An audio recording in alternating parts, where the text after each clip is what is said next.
মোহাম্মদপুরে মামে হত্যার ঘটনায় মূল আসামি আয়েশাকে ঝালকাঠি থেকে গ্রেপ্তার করেছে পুলিশ। বিস্তারিত জানতে যুক্ত হচ্ছি সহকর্মী সাব্বির আহমেদের সাথে।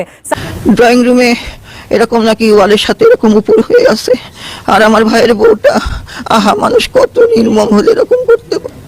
বিএনপির এক নেতাকে গ্রেফতার করেছে সেনাবাহিনী। তার নাম আরমান মিয়া। তিনি 23 নম্বর ওয়ার্ড বিএনপির সহসভাপতি। হত্যাকাণ্ডের সাথে জড়িত ব্যক্তিরা এবং যারা আদেশ দিয়েছেন, বিভিন্নভাবে সহযোগিতা করেছেন, তাদের সকলকে বিচারের আওতায়। সম্মানিত দর্শক, নতুন একটি নিউজে আপনাকে স্বাগতম। আজকে দিনে বাংলাদেশের সর্বশেষ রাজনৈতিক যে পরিস্থিতির তৈরি হয়েছে তারই আলোকে খুবই গুরুত্বপূর্ণ কিছু ভিডিও নিয়ে আপনাদের সামনে হাজির হয়েছি। তাই আজকের ভিডিওটি খুবই গুরুত্বপূর্ণ হতে যাচ্ছে। সম্পূর্ণ ভিডিওটি দেখলে বাংলাদেশের রাজনৈতিক সর্বশেষ পরিস্থিতি সম্পর্কে খুবই গুরুত্বপূর্ণ কিছু তথ্য পেয়ে যাবেন। তাই ধৈর্য ধরে সম্পূর্ণ ভিডিওটি দেখার অনুরোধ রইল। তার আগে ছোট করে একটি অনুরোধ, আপনারা যদি এই ধরনের আপডেট নিউজগুলো সবার আগে পেতে চান, অবশ্যই চ্যানেলটি সাবস্ক্রাইব করে বেল আইকনটি অল করে দিবেন। ইতিপূর্বে যারা সাবস্ক্রাইব করেছেন তাদেরকে অসংখ্য ধন্যবাদ। চলুন দর্শক, একটি লাইক দিয়ে একে একে সেই ভিডিওগুলো দেখে আসি।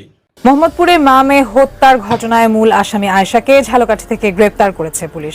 বিস্তারিত জানতে যুক্ত হচ্ছি সহকর্মী সাব্বির আহমেদের সাথে। সাব্বির, আমাদেরকে জানাবেন কিভাবে শনাক্ত করে তাকে গ্রেপ্তার করলো পুলিশ, চলমান তদন্ত সম্পর্কে সবশেষ কি জানাবেন? মোহাম্মদপুরের জোড়া খুন, আলোচিত যে জোড়া খুন, অর্থাৎ মা এবং মেয়েকে যে হত্যার ঘটনা ঘটেছিল, সেই হত্যাকাণ্ডের ঘটনায় মূল যেই অভিযুক্ত অর্থাৎ গৃহকর্মী আয়েশা, তাকে ঝালকাঠির নলসিটি এলাকা থেকে তার দাদা শ্বশুরের বাসা থেকে গ্রেপ্তার করা হয়েছে। পাশাপাশি তার যে স্বামী রাব্বি, তাকেও আটক করা হয়েছে। কারণ এই হত্যাকাণ্ডের পর সে যখন এই ঘটনা ঘটিয়ে বাসায় যখন ফেরেন, তারপর রাব্বি তাকে এই জায়গা থেকে পালাতে সহায়তা করে এবং পরবর্তীতে মোহাম্মদপুর থানা পুলিশের একটি আভিযানিক দল তাকে আটক করেছে। এবং এই আটকের বিষয়ে ইতিমধ্যে আপনারা জানেন যে যেই আয়েশা, তার ছবি ইতিমধ্যে আপনারা দেখেছেন, যে আয়েশার শরীরের একটি বড় অংশ, পোড়া অংশ, এবং আয়েশার ছবি আমরা আপনাদেরকে দেখাতে সক্ষম হয়েছি। মূলত যেই ঘটনাটি ঘটেছে, মূলত আয়েশা এই ঘটনা ঘটানোর পর যখন পালিয়ে গেছে, তার স্বামী রাব্বি তাকে পালাতে সহায়তা করেছে, এজন্য রাব্বিকেও আটক করা হয়েছে। আমাদের সঙ্গে আছেন মোহাম্মদপুরের অতিরিক্ত উপপুলিশ কমিশনার জুয়েল রানা। আমরা তার কাছ থেকে সরাসরি এই হত্যাকাণ্ডের ঘটনা একটু জানতে চাচ্ছি। একটু জানাবেন আমাদেরকে কখন গ্রেপ্তার করা হয়েছে, সে আসলে কি কারণে এই হত্যাকাণ্ড ঘটিয়েছে জানিয়েছে? আচ্ছা, আমরা ইতিমধ্যে আপনাদের জানিয়েছি এবং ছবি ভিডিও দেওয়া হয়েছে যে আজকে 12:30টায় পলাতক থাকা অবস্থায় ঝালকাঠি জেলার নলসিটি থেকে এই হত্যাকাণ্ডের সাথে জড়িত গৃহকর্মী আয়েশাকে গ্রেপ্তার করা হয়েছে। এই বিষয়ে আমাদের তেজগাঁ ডিভিশনের সম্মানিত ডিসি মহোদয় আগামীকাল সকালে ডিএমপি মিডিয়া সেন্টারে বিস্তারিত ঘটনা তুলে ধরবেন।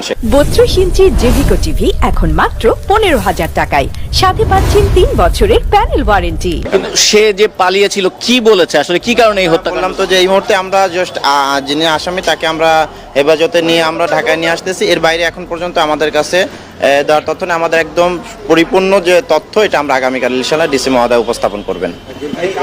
শুনছিলেন, মূলত আসলে আমরা যেটি জানতে পেরেছি যে এই হত্যাকাণ্ডের ঘটনায় সে যে আসামি অর্থাৎ আয়েশা, সে তার মায়ের কাছে দাবি করেছে যে সে যখন ওই বাসার কিছু মূল্যবান জিনিস চুরি করে যখন বাসা থেকে বের হয়ে যাচ্ছিল, ঠিক সে সময় লায়লা আফরোজ অর্থাৎ গৃহকর্ত্রী, তিনি তাকে বাধা দিয়েছিলেন এবং এই বাধা দেওয়ার কারণে তার কাছে থাকা যেই সুইচ গিয়ার চাকু রয়েছে, সেই চাকু দিয়ে সে তার শরীরে একাধিকবার স্টেপ করে এবং অন্তত 30টি শরীরের বিভিন্ন জায়গায় 30টি স্টেপ তাকে করা হয়েছে। এবং তার পরপরই লায়লা আফরোজ পড়ে যান, মেঝেতে পড়ে যান এবং তিনি রক্তাক্ত অবস্থায় পড়ে যান। এমন সময় তার যে মেয়ে, সে আসে, মেয়ে নাফিজা এসে তাকে বাধা দেয়। বাধা দিলে নাফিজাকেও সে ছুরিকাঘাত করে এবং ছুরিকাঘাত করে রক্তাক্ত অবস্থায় সে পড়ে যায় এবং এই রক্তক্ষরণের কারণে তাদের মৃত্যু হয়। এবং এর পরপরই সে তার নিজের শরীরে পরিষ্কার করে এবং ঠান্ডা মাথায় সে গোসল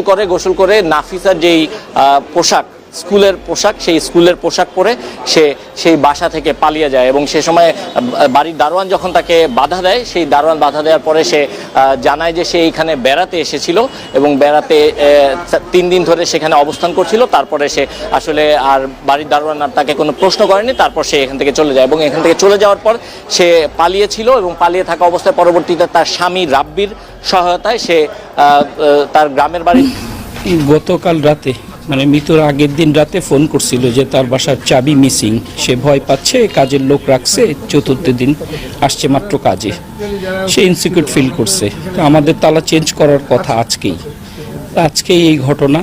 এখন পুলিশ তদন্ত করতেছে। দেশবাসী সবার কাছে আমাদের অনুরোধ, কাজের লোক যাকে রাখা হবে তার ফিঙ্গারপ্রিন্ট, ক্লোজ ছবি, পূর্ণাঙ্গ তথ্য সমৃদ্ধ তথ্য উপাত্ত এবং রেফারেন্স দিয়ে রাখবেন। প্রত্যেকটা জীবনের অনেক মূল্য, আমরা জীবন হয়তো ফেরত পাবো না, কিন্তু এই আসামিদের আমাদের ধরে বিচারের আওতায় আনতে হবে।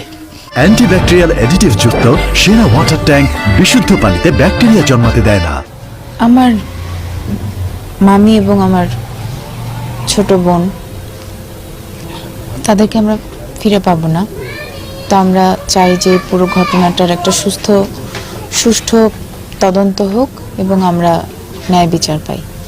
প্রতিদিন কলিং বেল দেয় আমার বোন, ছোট মানে আমাদের বউটা অথবা আমার ভাস্তি থাকলে সে দরজাটা খুলে দেয়, কিন্তু গতকালকে 2-3 বার বেল বাজানোর পরেও খুলেনি।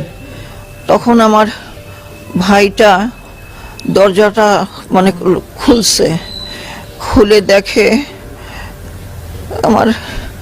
আমার ভাইয়ের একটাই সন্তান, আমার ভাইয়ের মেয়েটা।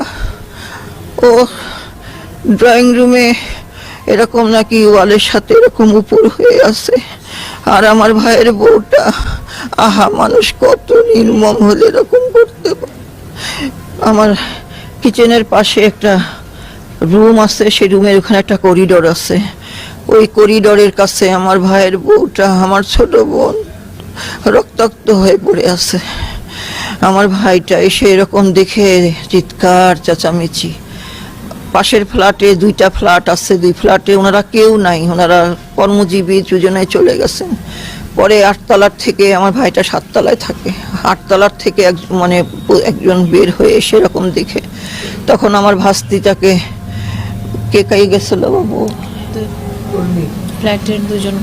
ফ্ল্যাটের 2জন মানে কি বলবো কেয়ারটেকার, এদেরকে দিয়ে আমার ভাস্তিটাকে সোরাদ্দি হাসপাতালে পাঠাইছে। আর বোন মেয়ে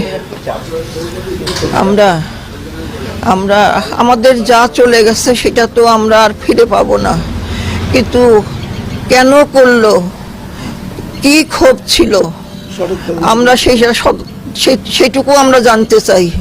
আর আমরা উপযুক্ত বিচার চাই, যেন আর কোনো সন্তানকে এইভাবে যেতে না হয়, আর কোনো মাকে যেন এইভাবে যেতে না হয়।